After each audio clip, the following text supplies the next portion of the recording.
வணக்கம் நேர்களே. வாஹர்த்தாபிவ சம்பிரத்தோ வாஹர்த்த பிரதிபர்த்தகே ஜெகதஸ்பிதரோ வந்தே பார்வதி பரமேஸ்வரோ. சிவசக்தியின் பாத கமலங்களை தொட்டு வணங்கி நாம் இந்த காணொளி வழியாக பலவிதமான வழிபாடுகளை பார்த்து வந்துருக்கோம்.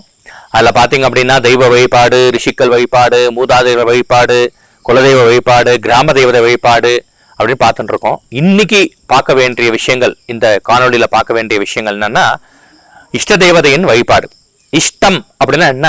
நமக்கு பிடித்தமான, இப்போ ஒரு இடம் பார்க்குறோம், ஆஹா ரொம்ப ரசிக்கிறோம், அது பிடித்தமானது. ஒரு வர்ணம் பார்க்குறோம், அந்த வர்ணத்துல நம்ம லகிக்கிறோம், அது பிடித்தமானது. ஒரு உணவு பார்க்குறோம், அது அது ரொம்ப பிடிச்சிருக்கு, அதுல லகிக்கிறோம், அது நமக்கு இதானது. இப்படி எதெல்லாம் நம்ம அனுபவிக்கிறோமோ, எதெல்லாம் நம்ம இஷ்டமா, ஒரு இச்சையா, ஒரு விரும்பி நம்ம செய்யறோமோ, அது பார்த்தோம் அப்படின்னா இஷ்டமான விஷயங்கள் அப்படின்னு எடுத்துக்கலாம். ஒரு பிரயாணம், ஒரு சில பேருக்கு பிரயாணம் ரொம்ப பிடிக்கும், ஒரு சில பேருக்கு பிரயாணம் பிடிக்காது, ஒரு சில பேருக்கு கோவிலுக்கு போறது ரொம்ப பிடிக்கும், ஒரு சில பேருக்கு வேற எங்கேயாவது வாக்கு போனா, நடந்து போனா ரொம்ப பிடிக்கும். அப்படின்னு இஷ்டமான விஷயங்கள் நிறைய செஞ்சுட்டு இருக்கோம்.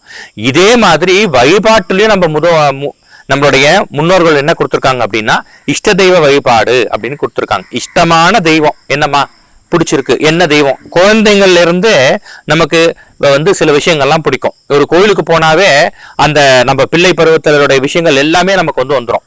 ஆஹா, இங்க இப்படி இருக்கே, அப்படி இருக்கே, இந்த தெய்வம் அப்படி இருக்கே, இந்த மாதிரி காட்சி அளிக்கிறாரு, ரொம்ப பிடிச்சிருக்கே, எங்க திருமண இடம்லாம் நமக்கு தெய்வம் காட்சி அளிக்கிறாரு அப்படின்னு பார்க்கும்போது அவர் தான் யாரு அப்படின்னா இஷ்ட தெய்வம். அவர் விநாயகர் பெருமானா இருக்கலாம், முருகப் பெருமானா இருக்கலாம், இல்ல காளிகாம்பாலா இருக்கலாம், நமக்கு சுவாமியா இருக்கலாம், ஈஸ்வரனா இருக்கலாம், இல்ல பெருமாளா இருக்கலாம், இல்ல காலபைரவரா இருக்கலாம், ஆஞ்சநேயரா இருக்கலாம்.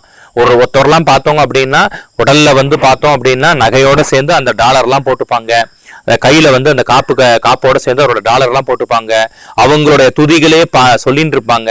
நோட்ல எழுதும் போது பார்த்தோம்னா பிள்ளையார் சுவி போட்டு ஓம் முருகன் துணை, ஓம் சரவண பவா, ஓம் பிள்ளையார் துணை அப்படின்னு பிள்ளையார நினைச்சுட்டு இருப்பாங்க. அப்படி நினைக்க என்ன ஆயிடுது அப்படின்னா, என்ன நம்ம நினைக்கிறோமோ அது பிரதிபலிப்பு நமக்கு வந்துடுது.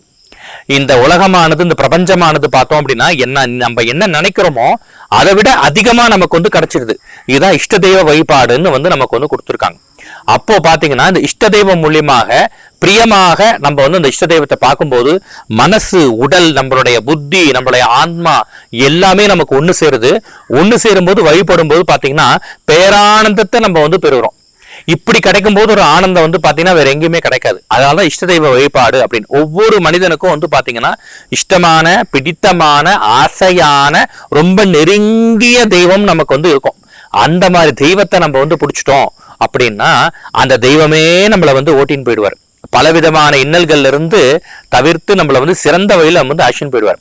அப்ப இஷ்ட தெய்வம் அதுவும் அந்த வழிபாடும் நமக்கு பெரியவங்க சொல்லி கொடுத்துருக்காங்க. ஆகவே நாம் என்ன தெய்வத்தை நம்ம பிடிக்கிறோமோ அந்த தெய்வத்தை பிடித்து நாம் வணங்க வேண்டும். வணங்குறத பெருசாலாம் ஒன்றும் பண்ண வேணாங்க. நம்ம சாதாரணமா ஒரு கோவில்ல போய் என்ன நம்ம தெய்வம் பிடிச்சிருக்கோ அந்த தெய்வத்துக்கு நம்ம சாதாரணமா ஒரு கையெடுத்து, இறைவா நீதான் எனக்கு துணை, தெய்வமே நீதான் எனக்கு துணை, எல்லாம் நீ எனக்கு கொடுத்துருக்க, எனக்கு ரொம்ப சந்தோஷம் அப்படின்னு ஒரு நன்றியை தெரிவிச்சாவே போறோம். எதுவுமே வேண்டாம், ஒரு நன்றின்னு தெரிவிச்சாவே போறோம். அந்த தெய்வம் நமக்கு துணையா வருவார். ஆகவே இந்த காணொளி மூலியமாக நாம் இஷ்ட தெய்வத்தின் வழிபாட்டை நாம் பார்த்தோம். அடுத்ததாக பார்க்க போறது நம்ம பெண் தெய்வ வழிபாடு. தெய்வங்கள்ல சிறந்த தெய்வமான பெண் தெய்வம். சக்தி இல்லையெனில் சிவம் இல்லை அப்படின்னு சொல்லியிருக்காங்க. இந்த சக்தி வழிபாட நாம் அடுத்த காணொளியில் பார்க்கலாம். நன்றி, வணக்கம்.